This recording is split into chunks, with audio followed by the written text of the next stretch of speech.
Okay, good evening. It is 5:01. Welcome to the Indian River County Hospital District. This is our final public budget hearing for the 18-19 budget. And I'd like to welcome everybody here. If we could ask for sure for this budget, if you make sure and sign in before you leave so that we know who's here, we'd greatly appreciate it. To move on to this, I'm going to turn this over to Alan Jones, our treasurer, to go through our budget proposal. Alan? Okay, thank you, Madam Chairman. Well, that's kind of Madam Chairwoman, I'm sorry. Chair, how's that? Make a few comments and then we'll get down to business. By law, the trustees are required to submit a recommended tax millage by September 30th. This Sunday, being September 30th, tonight is the next to last business day that we have an opportunity to set the millage rate. And as we meet today, we still don't have the normal certainty in an always uncertain world, but the normal certainty we would normally have at this time. Most of us think we know what is most likely to happen in the next few months and throughout the coming fiscal year. But not only do we not know for sure our projections will occur, there are significant, even if generally unlikely, obstacles for which prudence requires us to be prepared. There are known risks to the transaction with the Cleveland Clinic specifically. The trustees may not approve the transaction next week, or the vote may be delayed for some reason. Even when approved, the transaction with the Cleveland Clinic is subject to regulatory review, whose outcome is not known and may take longer to approve than our best estimate. In addition, there's the issue of unknown issues that might crop up that could further delay or even derail the transaction. As we sit here tonight, I don't believe any of these issues will be a problem. And the trustees discussed these variables in some depth last night, and we decided that our principal obligation is to have enough funds to meet all of our commitments, no matter what happens. In that spirit, I later will propose a millage rate higher than I would prefer. But as the treasurer, believe that a modestly higher millage than necessary is better for this fiscal year than to be surprised by known risks or unknown risks and not have enough money to fund our commitments. Therefore, a little later, I intend to make a motion that the trustees approve a budget that's before the trustees entitled Resolution 2018-03, resulting in a millage rate of 0.9122. That will represent, if approved, an increase over last year's millage rate of about 2.6%.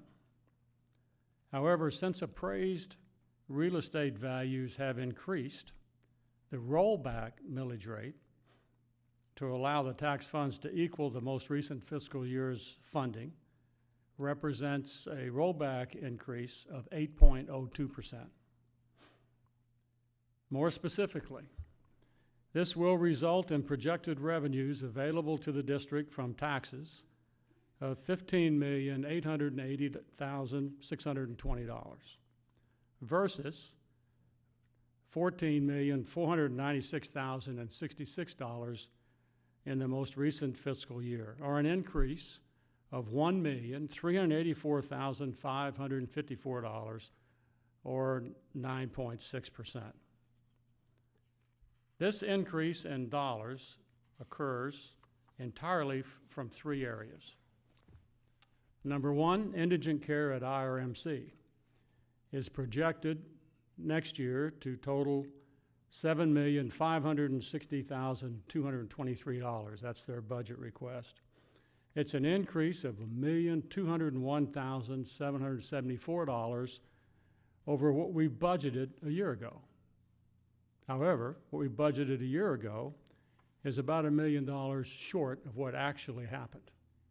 We'll talk about that later. So this amount that is currently requested by the hospital is consistent with their current run rates. Secondly, we have discussed adding an additional $550,000 for the purpose of restoring the Gifford Health Center to its intended purpose when it was established in 2003. And finally, we have another $350,000 in here for legal costs, which is just a guess, because this transaction with Cleveland Clinic is not done and has to go through much regulatory scrutiny.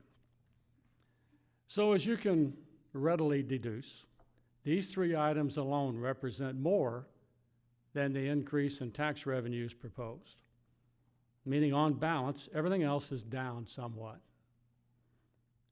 It's likely, but not certain, we will not need $7.5 million to fund indigent care at IRMC, with Cleveland Clinic assuming some of that responsibility for that care after the transaction closes. But unfortunately, we don't know if it will close, or if it does, when it will close at this point. So with that preamble, before I make a formal motion, I think we should have an opportunity for public comment. Then by process, the trustees will discuss all of this. And then based on those discussions, we may make a modification to what I had intended to propose. Then we will make a motion, we'll vote on it. Then we'll have additional public comment, and then we'll vote on it. So that's the process. So right now, based on what I've said so far, and Resolution 2018-03, is there any public comment regarding the millage rate I discussed?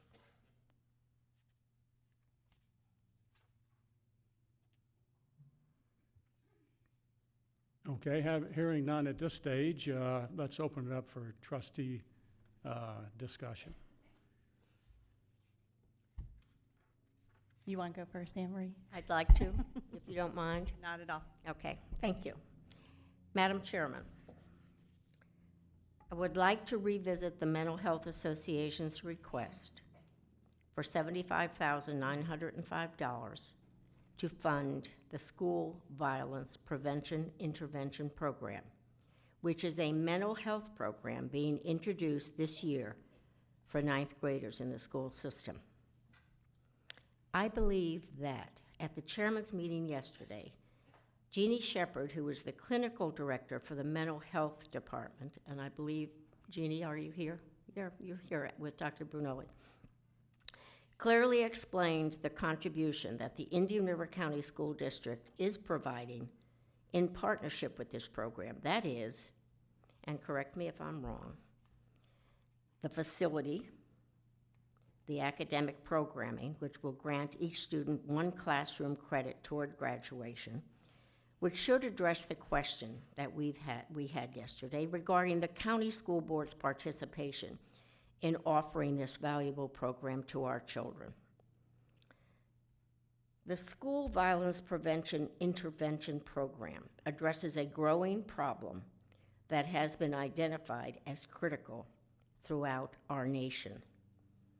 Ninth graders are at a stage of transition from childhood to adulthood and are on the cusp of that time in their lives when they will be making independent and, in many cases, life-changing decisions that will produce positive or negative outcomes in their lives.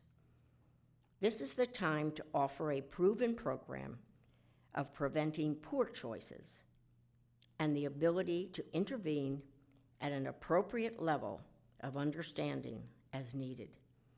Many of these children are coming from a dysfunctional situation, bringing a myriad of social and psychological problems with them every day as they attempt to meet the academic challenges of everyday learning in our schools. I would encourage the trustees to reconsider the decision to partially fund this key mental health program and instead grant the entire requested amount of $75,905 to ensure continuity of the planned curriculum, as well as the level of trust that can be attained through association with caring professionals. It is my belief that if one child's life can be saved as a result of this most valuable mental health program for our ninth graders, then I would expect that the taxpayers of our community would share in the celebration of that life. And so I would like to propose a motion, and I do move, to recommend that the district consider funding the entire amount requested by the Mental Health Association of $75,905 for the Violence Prevention Intervention Program for ninth graders throughout the Indian River County Public School System. I will second your motion. Thank you. I'll make two comments. One is that within the .9122 millage that we were discussing, funds for that are still included. So we could do that even though they've been allocated to another portion. Secondly, Jean's comments yesterday I thought were cogent. At least one of them really impressed me, that because I was arguing that we should be doing this as a partnership with the school district, and therefore if the school district wasn't going to put it up, then why should we? Particularly since our effort is principally for the indigent. However, not all of us agree to that, but that's what I think. However, she made a point that we, in effect, are partnering with the school district because they're making structures, classroom time, and scheduling time available. And I thought that was persuasive. And it doesn't affect our budget, so I just don't see how I can resist the presentation by Anne-Marie McChrystal, seconded by Mary Beth Cunningham. So I'll go along with that if you all want to. I would like to make a comment on that as well, because I've thought about this a lot, and I've talked to, we went and talked to Mark Rendell and some of the school people. I've had a couple calls from some of the school board members, okay, wanting to talk about this and wanting to partner in the future on other activities and stuff, which I think is very positive for the community, for governmental entities to partner together and talk to each other. But on this one particularly, I kept thinking, you know, why is this so hard for us? Because I think everything that Anne-Marie says is true, okay, on how important this is for ninth graders. It's a tough time, and I think the pressures on young people right now are unbelievable.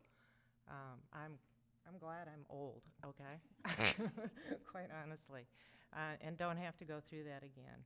I thought about, what if the Mental Health Association had come to us and said that they had a program that was going to be for ninth graders. It wasn't going to be in the school, but they were going to do it at the Mental Health Association, and it was to help students be able to deal with tough decisions and to help them make better decisions, and to intervene if they identify kids that are at risk. My guess is most of us would have automatically supported it. But because it was in the school, we have a tendency, and I had the same initial tendency to go, that's not our purview. But I'm there with you, Anne-Marie, on this one. Well, I think the reason is in the school, they are all there, and not just some of them. And so it's a captive audience, and it's a wonderful opportunity to address a problem that we have all noticed and felt the need in not only our community, but throughout the entire country. So, I thought it was a very heartfelt presentation, and I appreciate that, and I think the program is fantastic. My disagreement is that I think that it should be covered by the school board, which I've stated before, And I also have spoken to school board members, and I understand there are funding issues, et cetera, but I still think that if this is so important, that it should be part of their budget. So I appreciate your presentation, and it is nothing against the program itself. I think that it is viable. I think it's needed in the community. I just think it should be part of the school board's budget. Well, I have a slightly different viewpoint, and I didn't realize this was going to be readdressed tonight, or else I would have brought some documentation. But I rely on a different set of experts when it comes to the mental health issues in schools, mainly the leadership of the United Federation of Teachers, which is the largest teachers union, I believe, in the United States. And I think they have a fairly good idea of what's going on in the school systems with the students they deal with and where the problems exist. And in their latest publication, they were quite adamant on the timing. And they were very specific that it had to be in a much intervention had to occur at a much earlier state. And I know I've stated this before. I've had experience of discussing this issue with the former head of school safety for the Yonkers school system. And unfortunately, she's not with us tonight. But she was a strong advocate, sorry. Sorry. It's okay, for pre-K or at the early starts. So I think the program is too late, quite frankly. And I also think it belongs in the school budget, not in our budget. We're beginning to go far afield from where we should be. And, you know, this suddenly occurs this year.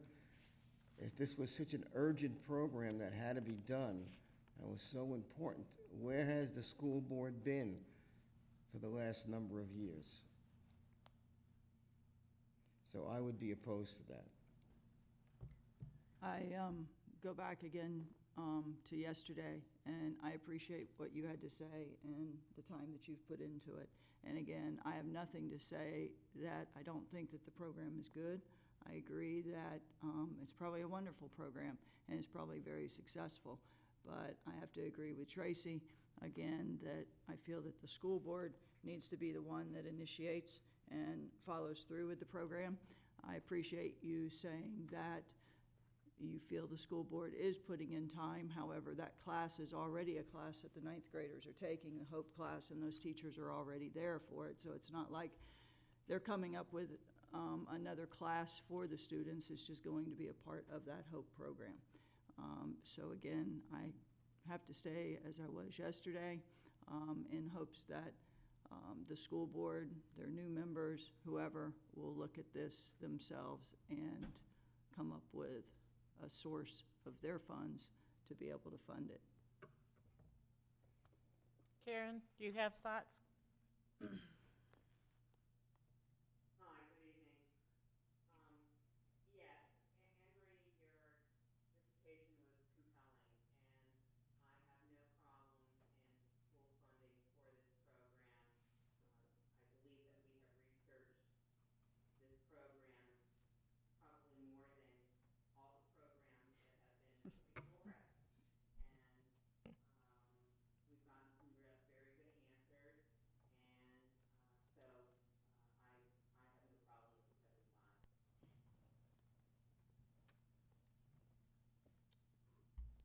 Is that a vote? And we need to take an You want a roll official call? vote on that then, okay. We have a That's- motion that's I been put a seconded. motion on the floor. Right, yes.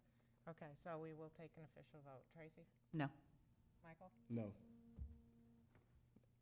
Alan? Yes. Yes. Henry? Yes. Barbara? No. Karen? Karen?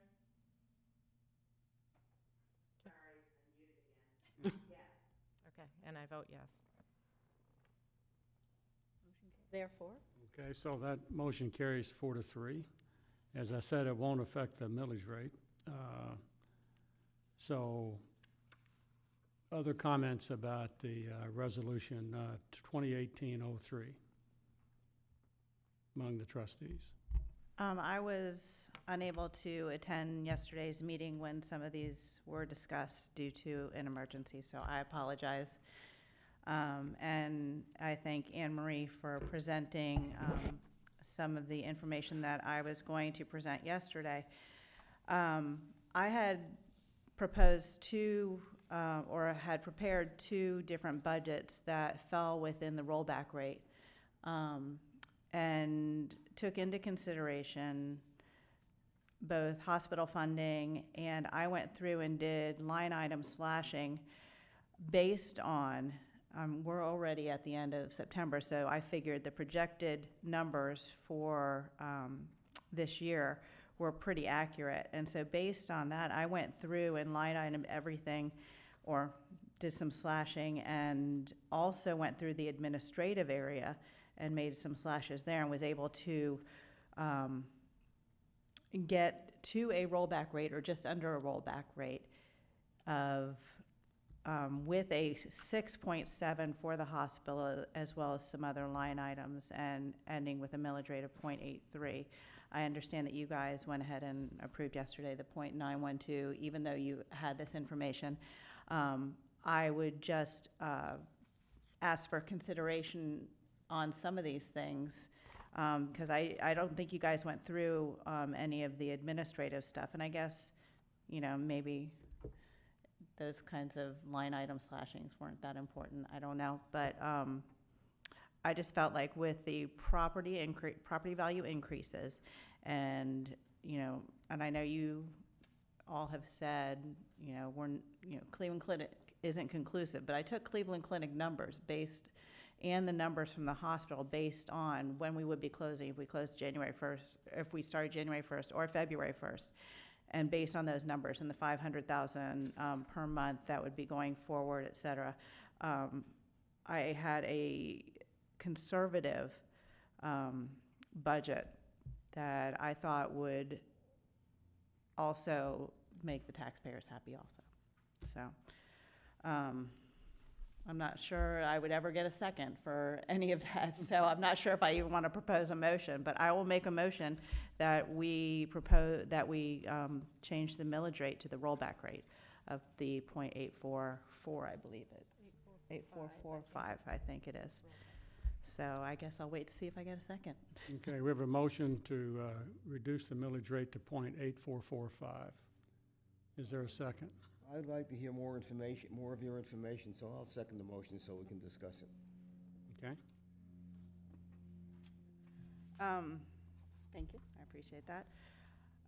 With the 0.844, my original millage rate went down to 0.83, so having at the rollback rate of 0.8445, you would actually have a little bit more money to move forward.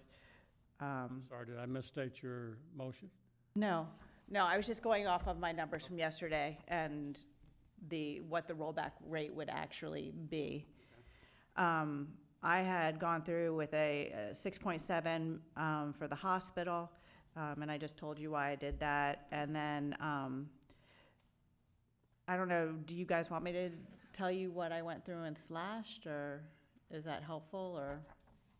It would be. Doesn't matter? Okay. So, under UF Psych and Clinic, I had changed that to 87,500, leaving everything else basically the same. And then under the Mental Health Association, funding for that I had put at 337,000 based on not funding the violence prevention program and putting the walk-in clinic staying at 27, and then the pharmacy at 12,000. I'm sorry, the house network at 12. Let me get a piece of paper so I can go through this. All right. The pharmacy at 12, and then the house network staying at 27, and then not supporting or not funding the violence prevention. And then under the VNA, the home health I had put at 250,000, hospice at 69,305, and then I took away the mobile unit for the 14,000 since we had agreed on 150 for the community education campaign. And then under the health department, I had primary care staying the same, and then dental care at the 171. And then there weren't really any other changes there. And then under TCCH, medical services at 270, behavioral health at 175, and dental care at 500. Some of the changes I made to the administrative had to do with that we really don't have a whole lot of expenditures going forward as far as the HSB building and things like that. So I had put the HSB and other maintenance at 25,000, and then the GHC maintenance at 5,000, salaries and benefits at 3, and then down farther under legal services, since we will be closing on Cleveland Clinic and things should be getting less hectic, I put legal services in-house at 150. And then district care card at 5,000, and, you know, the dues and subscriptions just as they'd been done previously at 2,500. And then publications and other things down to 10. So with all those different line item slashings, my millage rate was 0.8370, which is slightly less than the rollback rate. So that's why I had made the motion to do the rollback rate. And you could, if you needed to, adjust the hospital's number to make that happen. So does that help, Michael? Well, it's comprehensive. You used an equal opportunity knife or scissors. How did you come to the figure for the hospital of 6 points? So the figure for the hospital comes from if we are able to close, okay, and we're thinking that there's going to be 500,000 a month, and based on what we have paid previously per month, so you calculate out the remainder of the budget year with Cleveland Clinic and what we'd normally pay for the hospital, and that's kind of how I got to the 6.7. Okay, so that's based on assumptions of when we're going to be taking over. Right, so, yeah. Levels will be, okay.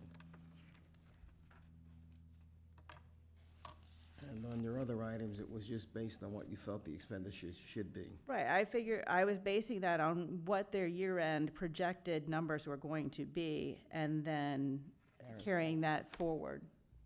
Okay, that's reasonable. Okay. Is there more discussion? Karen, any discussion on that?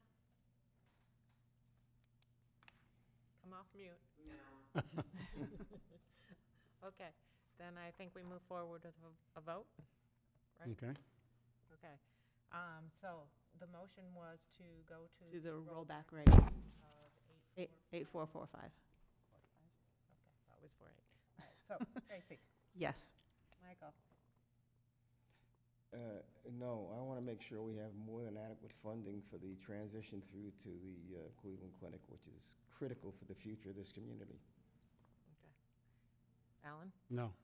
Anne Marie, No? Barbara, No. Karen? No. And I'll vote no. Thank you for the guys for effort, though. Thank you for the effort. Fortunately, if we had done this a couple of days prior. Yeah, I'm sorry, I couldn't be there No, yesterday. I understand. You had pressing issues. Okay, then, You're back on. then I guess I would like to make a motion to propose the adoption of Resolution 2018-03 before you, I'll second it. resulting in a millage rate of .9122, and I heard Barbara second it, so. Okay. Any discussion? Any discussion from the public, I think, before, Yes. okay? Any other discussion? Another discussion? Okay, then we'll call for a vote. Tracy? No. Michael? Yes. Alan? Yes. Anne Marie? Yes. Barbara? Yes. Karen? Yeah. And I'll vote yes. Okay, that concludes my portion of the business. I think you have to vote on the actual Oh. budget as well. How about the The budget? resolution 04. I thought that's what we, oh, okay. You have to do, So we have to adopt the overall budget, my error. I thought the millage rate was the big battle, but now we got to get into the details. So, Resolution 2018-04 is before you. I would make a motion that we adopt that overall budget. Second. you need to announce the dollar amount. I thought that would be after we voted. Okay. Yeah, I gotta look up that number. $15,888,620. And that's an increase of the rollback rate of 8.02%. Okay, any public comment? Any trustee comment? Okay, we'll call for a vote. Tracy? No. Michael? This is for the budget itself. Yes. Yes. Ellen? Yes. Anne Marie? Yes. Barbara? Yes. Karen? Yeah. And I'll vote yes.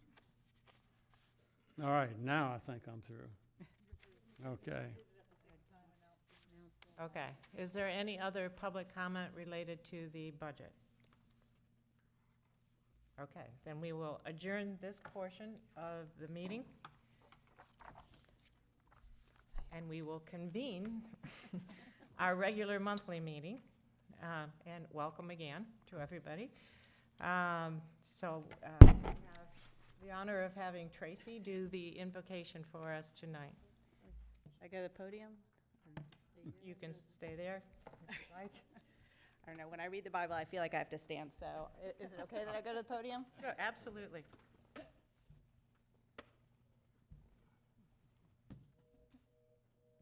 Oops, and she's gone. Yeah. Oh, no. Okay, okay. Do you want me to wait for her? Okay. Got it. So I wanted to start by reading one of my favorite Bible verses, and it comes from Colossians 3:23. And it says, "Whatever you do, work at it with all your heart, as working for the Lord, not for human masters, since you know that you will receive an inheritance from the Lord as a reward. It is the Lord Christ you are serving." And with that, I'd like to open in prayer. Dear Heavenly Father, thank you so much for the opportunity to serve you and to serve this community. We all love the community that we live in, and it is an honor to be put in a position to serve this community and to serve you. I pray that you would offer wisdom and that you would help us to be good stewards of the blessings that you have offered this community and put us in charge of. Thank you so much. In Jesus' name, amen. Amen. Thank you, Tracy. That was very nice. Michael, will you lead us?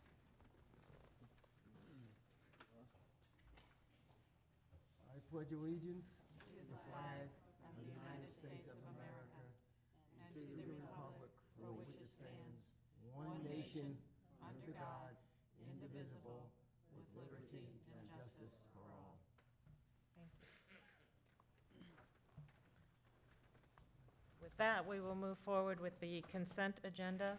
I'd like to hear a motion for the approval of the chairman's meeting minutes dated August 15th, the regular monthly meeting minutes dated August 16th, the budget discussion meeting minutes dated August 29th, and a September disbursement of $909,564.84. So moved? a second. Second. Okay, all in favor? Aye. Aye. Okay.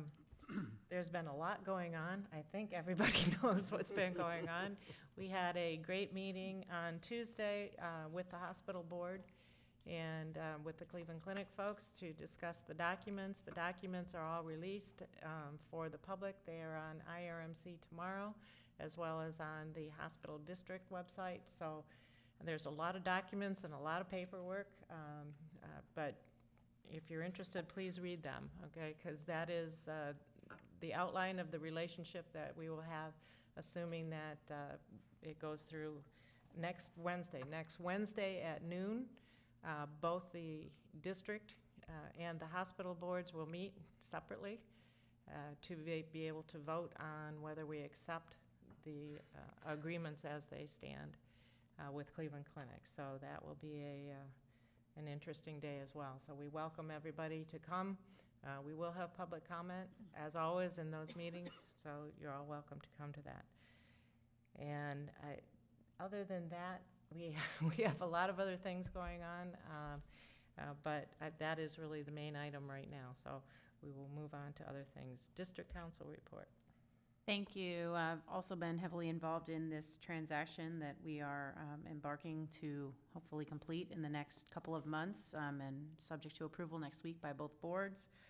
And also working to finalize the budget, working soon to finalize the agency funding agreements once now that we've settled on the budget for the coming fiscal year. And also, again, we will be turning our attention back to the Gifford Health Center and what we're going to do about that, reviewing the procurement requirements under Florida law in the coming weeks as well. Any questions?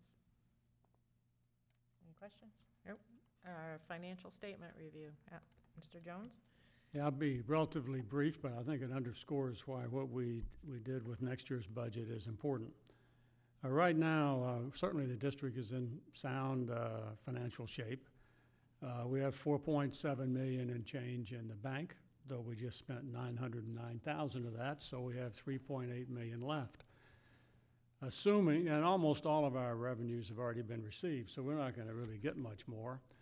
In fact, we probably won't get any more. And in September, we'll spend another $1 million or so based on our commitments for indigent care and other obligations. And when we do that, we'll be down to about $2.8 million. And we always feel like we need $1.5 million in reserves to be able to run everything in October and November until we start getting new tax revenues in. So that's going to leave about $1.3 million, except the hospital experience, as we discussed earlier, with indigent care, which we've had audited by our outside consultant, Ken Connor, has run over what we budgeted by about $1.1 million, give or take. And so that cuts it pretty close in terms of what we've got, which is why I thought it was important that we stay at the high range and be certain that we're okay for the next fiscal year, even though we probably won't. Tracy's probably right, 6.7 million is probably going to be right for the hospital. That would be my guess too, but it's a guess, and we have a commitment in that event. So we might have extra, in which case we'll roll that over and save taxpayers in the future, or we'll find important things to do in the community. So in any event, we're in pretty good shape, but and I should say this about the hospital because it's last year they requested a budget of $7.2 million. In addition, jointly we added $200,000 for WeCare. There's a backlog in WeCare, as many of you may recall. We wanted to make up mainly through the hospital, and so we added $200,000 for that, which totaled about $7 million the hospital was asking for. We budgeted $6.4 million because that's what the run rate was the previous year. And we ignored the fact that the run rate had accelerated and that the hospital thought it was going to continue to accelerate. Now, as we look back, the hospital was right, and we don't have to fund, we're not obligated to fund, but we always have funded these deficits in indigent care. This is almost all a function of volume increase and not of big price increases or anything else. So, though there was I think 2.7% increase in price that went through, but most of that is volume. So I just think it kind of points to the fact that we have minimized, we used to carry excess reserves in the district, So there was always a contingency. And we've managed it more closely and I think more frugally recently. But we've reached a point where we need to be sure we have enough to fulfill our commitments for next year. So in any event, that's where we stand. It's going to be, we'll be fine, but not by a lot. So that's, any questions or other comments? That's my report. Thank you. It's a good report. Executive Director, report? Just a couple of things. Obviously, budget has consumed most of my life. Some of the Cleveland Clinic things have consumed a little bit of the rest of my life. But I do want you to know that the work we're doing on the Human Services Building and the monies that you budgeted for that last year for a relatively extensive renovation project over there.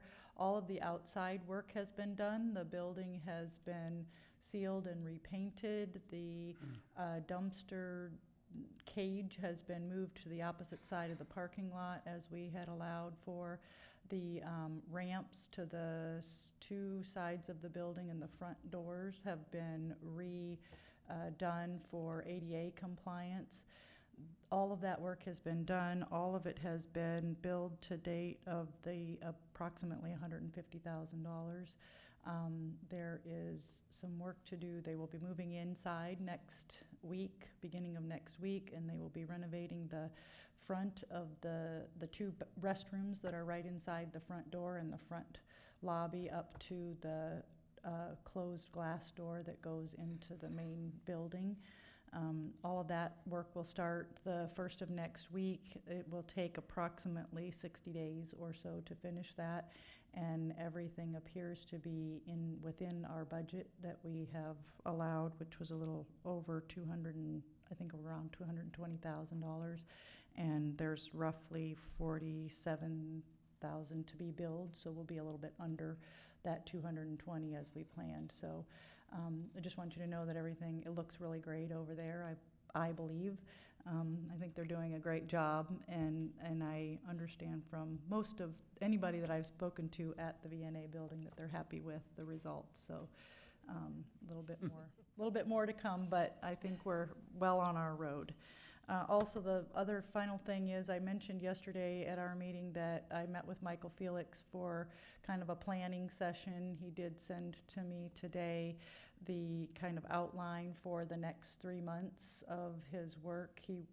Kate, if she hasn't already today, I haven't paid attention, but sent to you kind of a schedule for a couple of days, if not tomorrow. Okay, we'll work on that tomorrow.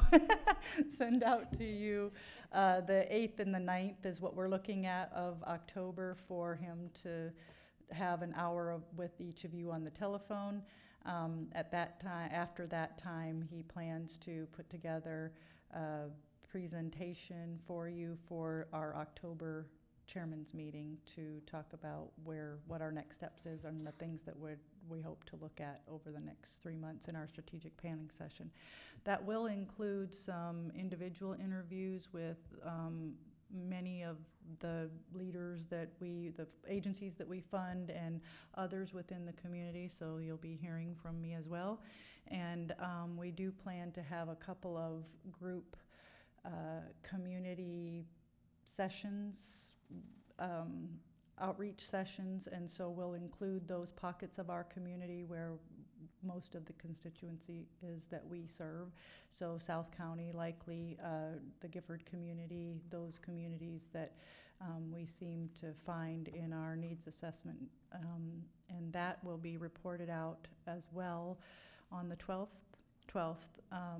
for a group of people, including all of you, are invited to attend the report out of the community health needs assessment that has been revised. This is year 3, so we're challenged with re-looking at that, and from those results will help guide us, I think, through the strategic planning and what we'll do next and how we'll the impact we need to have on the community. So other than that, I think that's it. Any questions for me? Okay, the funded agency quarterly report is in your handout. They're not here to do that, so is there any unfinished business from any of the trustees? Well, maybe I'll follow up since I see Miranda sitting out here.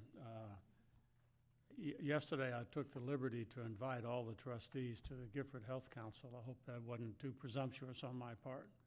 That, however, makes it a public noticed meeting.